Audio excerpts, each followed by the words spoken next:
Nama saya Zara Kumaira dari kelas S1C Manajemen 2018. Di sini saya akan menjelaskan tentang langkah-langkah penyusunan kampanye public relation.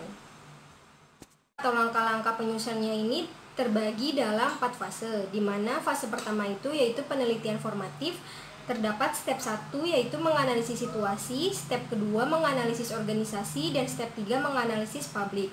Di fase kedua yaitu fase strategi, terdapat step 4 yaitu menetapkan tujuan dan sasaran, step 5 merumuskan strategi aksi dan respon, dan step 6 mengembangkan strategi pesan.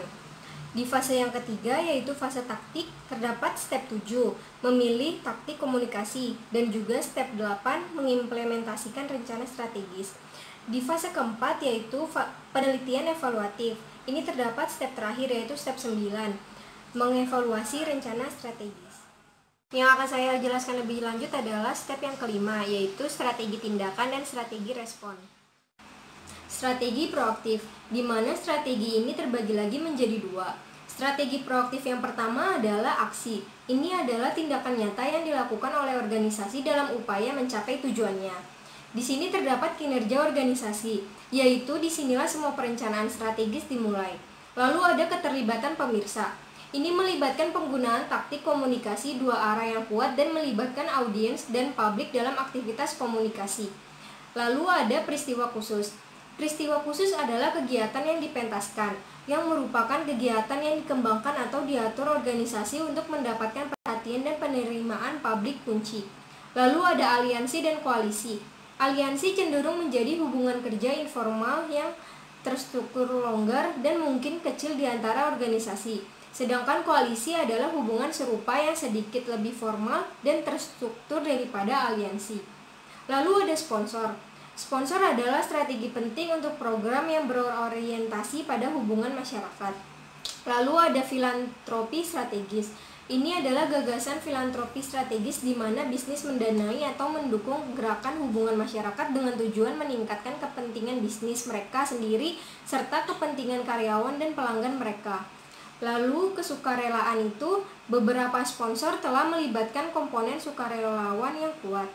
Lalu yang terakhir aktivisme. Aktivisme menawarkan banyak peluang bagi organisasi untuk menyampaikan pesan mereka dan meningkatkan hubungan mereka dengan publik utama, terutama anggota dan simpatisan mereka. Strategi proaktif 2 yaitu komunikasi. Di sini ada publisitas. Organisasi memahami nilai publisitas, yang merupakan perhatian yang diberikan oleh media berita kepada organisasi. Lalu ada informasi yang layak diberitakan. Menyajikan informasi yang bernilai berita adalah suatu keharusan bagi organisasi. Lalu menghasilkan berita. Untuk menarik minat media berita, terutama reporter televisi, berita dan acara publisitas harus memiliki elemen visual yang kuat. Lalu ada pasak berita. Seiring praktisi public relation yang strategis menemukan bahwa topik yang terkait dengan ketiga kelompok yaitu media, publik, dan organisasi menghasilkan pasak berita, yaitu item yang sudah dilaporkan media yang juga menyentuh dengan cara tertentu mengenai organisasi. Lalu ada komunikasi yang transparan. Ini adalah istilah yang diberikan pada gagasan bahwa kegiatan yang terbuka dan dapat diamati oleh suatu organisasi membantu publik memahami organisasi dan mendukung tindakannya. Dan sekarang saya akan menjelaskan secara singkat tentang strategi reaktif. Strategi reaktif yang pertama itu adalah tindakan pencegahan. Ini terdapat sanggahan. Strategi reaktif yang kedua itu tanggapan menyinggung. Ini terdapat menyerang, malu, syok, ancaman, dan berdiri teguh. Strategi reaktif yang ketiga itu respon defensif. Terdapat penyangkalan, alasan, pembenaran, dan pembalikan. Strategi reaktif yang keempat itu respon pengalihan. Di sini terdapat konsesi, ingratitude, disasosiasi, dan juga pelabelan kembali. Strategi reaktif yang kelima itu kepedulian vokal. Terdapat perhatian, bela sungkawa, penyesalan, dan juga permintaan maaf. Strategi reaktif yang keenam, perilaku meluruskan. Ini terdapat penyelidikan, tindakan perbaikan, restitusi, dan juga tobat.